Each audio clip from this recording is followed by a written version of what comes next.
I just joined my friend. He has no idea that I joined him. Like, it popped up, but he's in game chat and he doesn't know how to switch really yet. If you ever been on PlayStation, you'd know what I mean. Sorry, I just had to check if he had joined and was listening to me. Sorry about that, guys.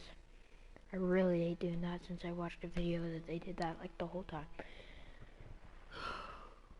So, guys, we're gonna be playing some games with them. I don't know what they're playing yet. I have no idea why I'm whispering, because I can just speak normally.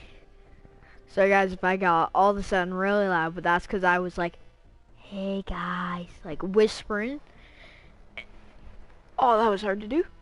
And yeah, sorry, he's texting me right now. He's like, join me. Okay, I'm back. Ooh la la, Batman X Fortnite, like I said, coming soon. Ooh.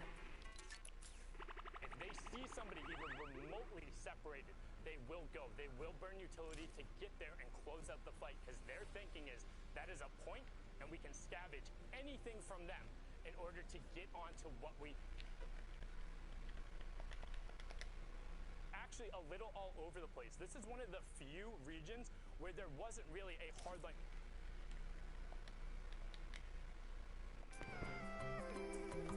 Okay. Sorry guys, didn't watch that much, but it was more about the South America right now.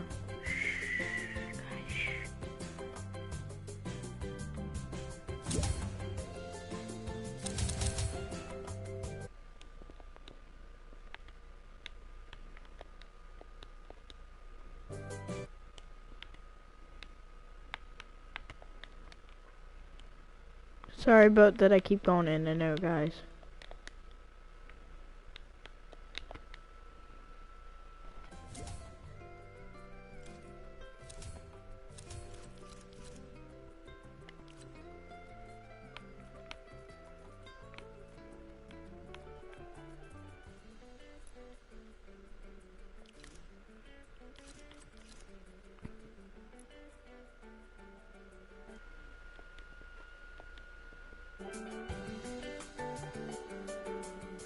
Guys, I don't think he can hear me. I don't think he knows that I'm streaming. He does somehow. He's like a hacker. And he's a higher tier than me. I don't even know how that happened. Whoa, that came out quick. For some reason, like, if you guys are wondering what's up with that, that's Gotham. Actual Gotham. And right there on the one of the posts that you stand on, usually it says G3G4H3H4. Okay guys, I don't know what my friend's doing right now, so let's just watch all the I want the Knicks and those boys there. Just personally. I want to give someone else a small shout out. Man, I'm a big fan of Knicks. Huge shout out to Knicks. I mean, I'm a fan. Keeps making sounds. Play going in there from the rage, but the games are ready to go. Enough from me. We'll throw it on over to these five gentlemen as we go down under to South America and we begin their very first heat. Monster, Z, take it away, guys. Let's do it, baby. It's time to hop into BR. I cannot wait. Well, Brazil, actually, let's be more specific. This is a dope region. You know, we constantly see new things coming out of Brazil, new players that show up, but then we see a lot, like you said, Monster, a lot of consistencies. The C9 Drakons, Blackouts, Knicks, the Red Trio. There's so much talent, raw talent in Brazil, and this is for me another region that we just haven't quite seen like their full potential, right? I think there could be some upsets coming out of Brazil this weekend. Oh, without a doubt, this weekend's really going to shine the light on the region as a whole, and that's what we've been wanting for a while. The World Cup kind of series really took off for them, and we got to see some rising stars, but it really wasn't enough. This region as a whole now getting much more, I guess, recognition, and that is what we want to kind of just let unfold here and let that story speak for itself. But jumping into the game, we're looking at Snobby Shores area. We haven't quite seen much of today specifically. We have Choi, Hype, and Sitnoff here setting up for a battle. And there's a team here. And look at the way they landed. They landed right. Oh, my game makes so much weird sounds, and I think that my friend's back.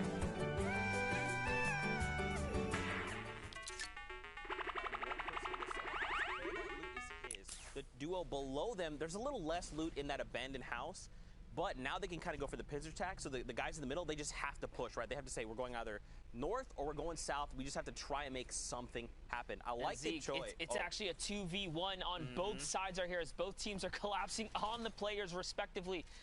You can just see Hyped is in a battle of his own. Sitnoff and Choi have to get this exchange off here or it's going to spell trouble for them. Hype's already fell down. If they don't close this battle out soon, the other trio is going to rotate in really quickly.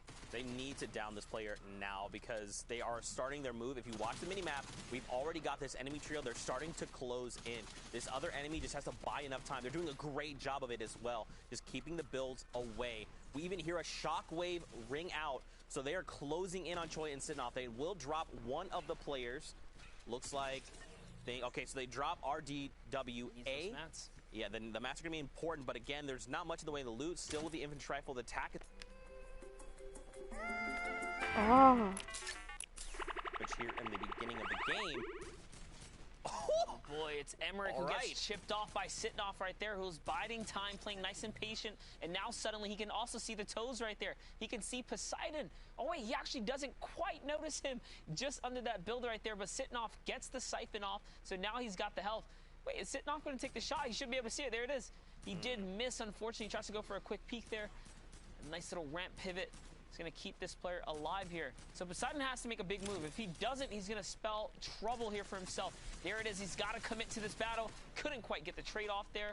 And Choi, Sitnoff and Hype walk away victorious. But all because they got collapsed on. It was almost the end for them. That battle was kind of extended for a second there. They were...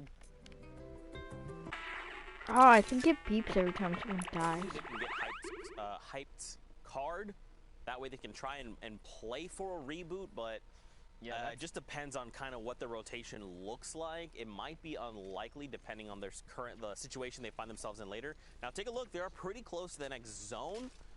So there is a possibility, but I don't know, man. It's not looking great. No, they're fine. They're fine. Remember, everything is just getting kicked off here. So Sitnoff I think he used the shockwave to pick up that card. Now they're just getting their farm on before they move over to this reboot van here. And they actually have somewhat of a favorable zone here because the next zone is only pushing just east of them. So they'll be okay. You can see a little bit of a snippet there. They should be able to get this res off no problem. And that's going to wrap up this battle here in Snobby. It's going to be pretty good for them. At least we hope so. But of course, as always, there's action happening all over the map. Up on Viking Village, we can see another trio here. So Cat was actually sitting on the mountain. If you're watching the mini-map, he was actually looking down on them as that whole fight happened. He could have potentially gone for a heavy snipe, but they were on the back half of the Snobby houses, so there's like really not great line of sights for that. But I mean, his loadout's looking pretty good for this early game. And again, he's not that far from rotation. It looks like a little bit of a split drop there. So one of his trios, excuse me. Would you call, if you're talking about a trio, and you're talking about one of the three, would you refer to the other two as the duo? Because then it just sounds weird. You get what I'm saying? I get what you're saying. I struggle with it a little bit. Sometimes I do a little bit of both just to play it safe. But it does roll off really naturally, right? When you say his duos. Yeah. Because like those are like his. But then I don't like to confuse people. These are the things that genuinely keep me up at night. Is how do I best communicate to viewers what's happening? Real talk. Anyway, though, we got two of these trios coming together. They've reformed. It looks like there's actually shockwaves.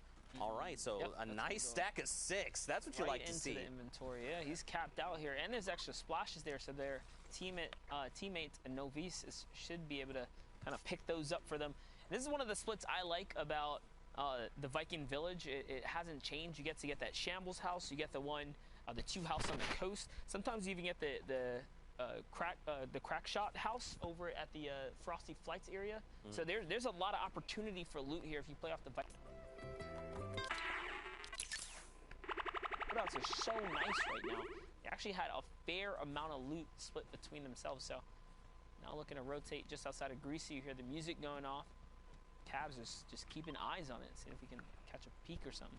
I mean, he does have the heavy snipe, so if he does get eyes on someone, he could very well drop them, especially in taco time, right? Because you're kind of, you're dancing, right? You're gaining back that HP. Potentially, if you get lucky and you go ahead and grab one of those tacos first, remember you get that extra movement speed, so you can be running around at max speed. There is also this little unique spot where you could potentially find some foraged items. We have eyes on targets. I love it. Cavs marked him out, so he's probably going to wait until one of these guys try and take a consumable. Looks like he has eyes on this first player out front. That's a nice spot. Can he line him up here? Doesn't look like he's going to... Oh, he does connect and follow up with the perfect two-shot AR follow-up. It was actually really clean, too, right? The angle that he had, the wall just wasn't enough. The reaction was swift. It was quick. He got hit. He threw a wall up, but he was at just the perfect side angle, and that's why you have to box up all of your sides here. Even with the shield bubbles coming down now, the fight is going to happen here. They're going to collapse. Love how Cavs is taking the wide angle here, looking for all eyes on sight. He knows the revive isn't quite happening yet because he can see one of the players in front of him waiting for his team, playing super patient here. And actually, oh, I lied. Yeah, the revive did go off. Yeah, I was going to say, the shield bubble. Once the shield bubble did come out, they should have immediately gone for the revive because that would have been the best play, right? Because you know they have to make it inside your bubble if they hope to do damage. Ooh, the revive did come out. Explode action right there. That's a lot of pressure right here, Zeke. More explodes are just going to kind of fracture builds all the way around. Right now, Novice is just trying to get shots out. Now, they will find Wendell here in the crossfire. So now it is a 2v1 right now. And just looking at the HP bars on the left, look at that. Gubu and Wendell are down. One player tried to shockwave out. That is Trimbala. It's not looking good because right now Cavs is on the offensive. Another shockwave used on both ends. Now, keep in mind, he does also have the heavy sniper, so if he gets too far or he has an angle, he could go for the heavy snipe. But I like that he's saying, look, you know what? We've got two. We don't know who else is around us. We've been making quite a bit of noise. We just need to take what we've got and let this guy go. It doesn't matter. It's better to just kind of hunker down, find their loot, and reassess and chase some. Great disengage right there. Just says, you know what? You can get away with your life. You're probably not going to make it far anyways, being by yourself in this trio format. But they did not expend a lot at all. He knew that they had the advantage, and they got there just in the nick of time, especially with that double slow. That pressure was just ridiculous. There was no way they were going to get out of there alive. So lovely engagement for them. Now we're hopping over to the other side of the map here. We're back center map just under the meteor. There are players all over the place at factories, the divot, or I should say the dusty depots. Here you have this team just rotating across the middle, trying to find their way to zone right now. Yeah, I mean, we saw the minimap for just a moment, so we know it's not completely cluttered just yet, so they will kind of have a moment where they can kind of decide the rotation, but just watch this lower minimap, right? So we have this information. They don't.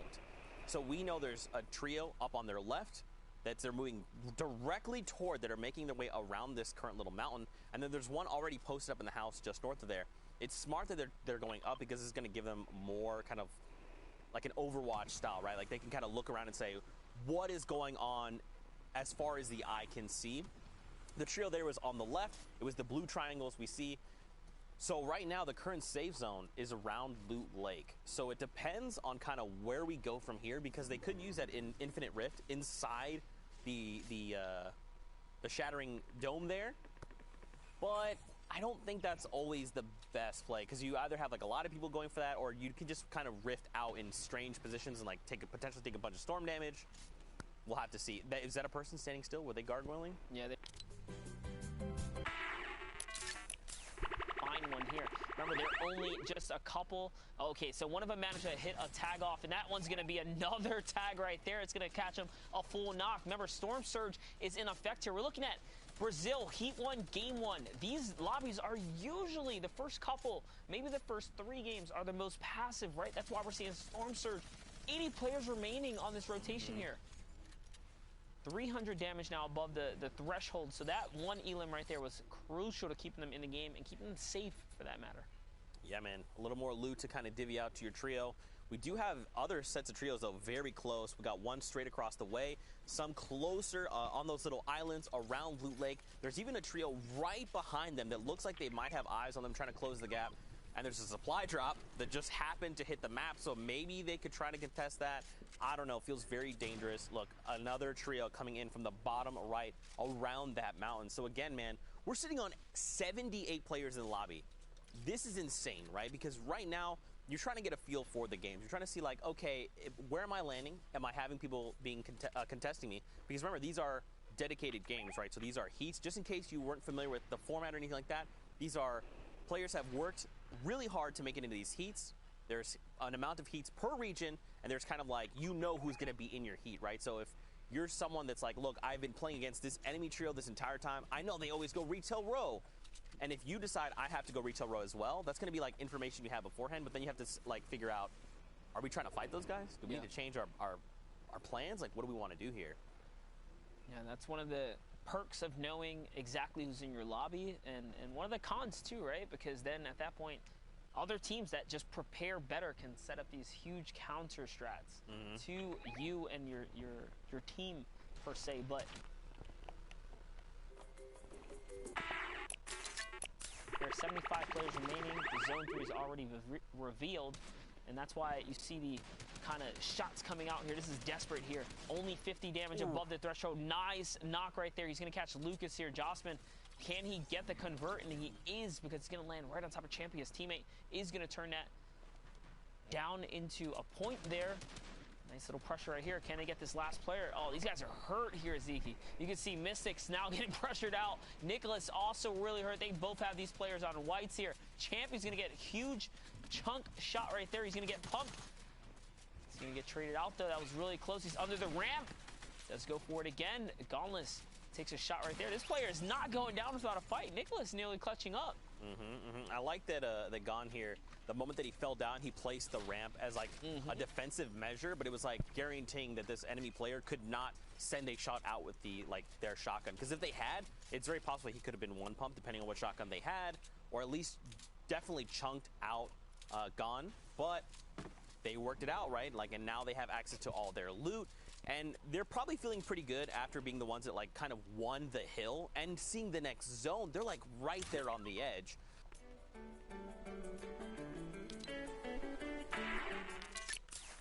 Campfire ticking here as well, but the campfire is going to be a pretty big telling fact to everyone else around them. Like, hey, there's someone wounded in here to the point where they have to burn a campfire, right? So looks like no one's going to contest. There's still plenty of loot, too. There's still plenty of loot. Knuckles. So Knuckles comes in. He had no health. It's going to be such a freebie for them. He kind of just handed that one over. He said, hey, I'm right here. Come take me out, man. Take this point. He's back to the lobby right away. And that's just a beautiful pickup for them at this point. Now they have tons of material to spare at that point, being that they just got a nice drop up for themselves. And look at this loadout. He's got 4 shockwaves. He's got the heals. He's got the infantry rifle. It's quite the loadout right here. It's somewhat of a pack-a-punch loadout, I like to call it, because it's all offense. Pump shotgun, infantry rifles, no fast-fire weapons in his loadout. Yeah, and with the unvaulting of the silenced AR, it looks like they're going to opt to leave it behind. I like this. Dude, I was literally gonna say I love, and once we vaulted, I was like, man, I missed that weapon so much. It's so precise. It's very deadly in the right hands. But they're saying, you know what? We don't need it. We've got our gold infantry rifle. That is what we're gonna make do with. I'm curious to see now where we go here. Where is the next zone? We're about to be revealed here in just 2 seconds. All right. So more closer inward. Excuse me, of Loot Lake. We're gonna see. Oh, look at this. They're lining up the double snipe. Didn't come through. It was just a snipe AR follow-up. He didn't quite connect, though. What a valiant effort there. Santos, Only, and Lucan here just kind of hanging out. A little test fire on the weapon there. Not quite sure what happened for a second. He was just shooting out in the world. Hey, pow pow. Yeah, we're here. We're dangerous. A couple shots out there. You know what's interesting, though? Based on, like where we are, don't forget there is that kind of dome around the very central part of that infinite rift there in the middle. And if you're walking through that, you will be in low gravity. So kind of navigating around this can be difficult, right? Like if you're jumping, you're going to be a huge target, right? Because those arcs are very easy to track. So if they're going to opt to like make this rotation, like they want to be trying their best not to jump. He's trying to find the last person.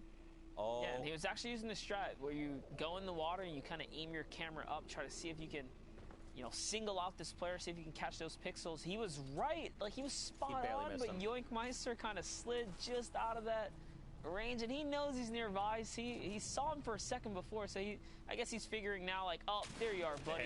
Got behind the wall there, and oh man, he was so kitted out. Legendary AR, legendary shotguns.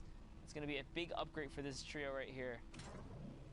And now here we go, man. The circle's moving. Oh, they need to get themselves in. Awkward. They're gonna go with the launch pad up and out. So that's a slow pad because of the, you know, rift effect from the zone there.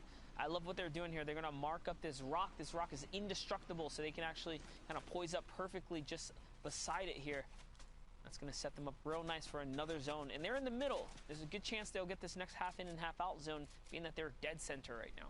Yeah, and I mean, in some instances, it's like, why did you burn a launch pad there to kind of get this rotation? But don't forget that it is low gravity, so it's going to give you like a higher arc, so you can actually get a little bit farther. I like that they did it. I hope they have a follow-up launch pad, but they do also have, you know, other utility items in their kits. We'll have to see how things go for them a little bit later on. Don't forget, top 12 is when the first round of placement points get divvied up, so we're just over halfway there.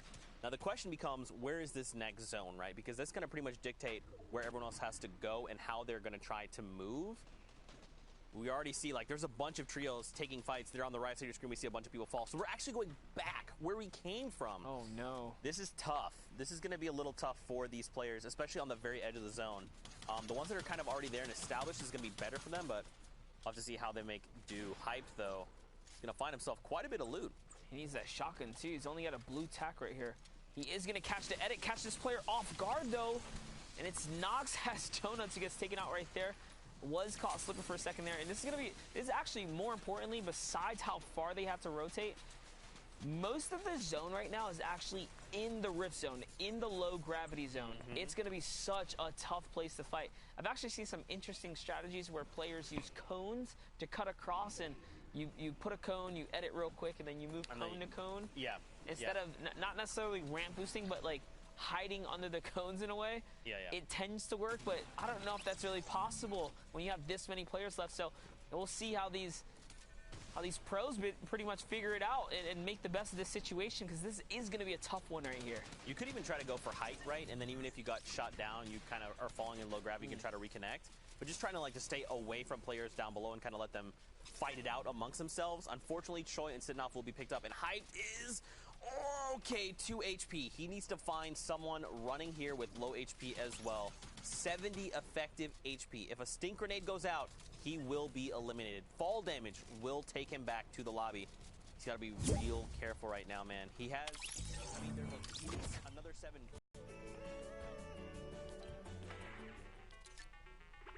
Sorry guys, I don't think we're gonna stream that late tonight.